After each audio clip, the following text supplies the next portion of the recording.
Dima Maghreb.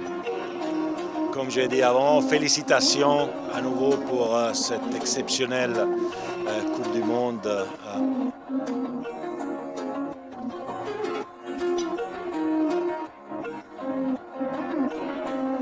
تقدمت الجامعة الملكية المغربية لكرة القدم ببلاغ تدين فيه اتخاذ الحكم عن ركلتي جزاء، مستدلة عن ذلك بشهادة المختصين في التحكيم، ومستغربة من عدم تنبيه غرفة الفار لذلك، ومؤكدة على أنها ستتخذ جميع الإجراءات اللازمة.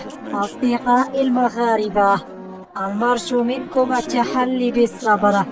اللقطة لم يكن فيها أي ظلم، وإذا لم تكونوا راضين عن المباراة يمكنكم تقديم اعتراض جماعي لإعادتها.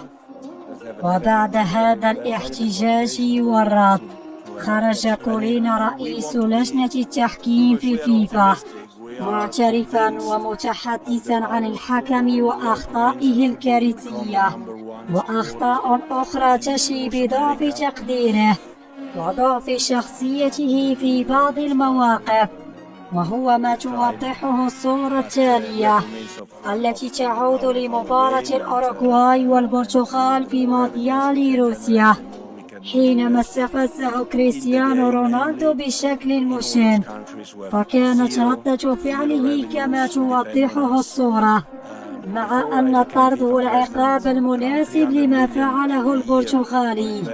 هذه اللقطة آنذاك أسالت الكثير من المداد.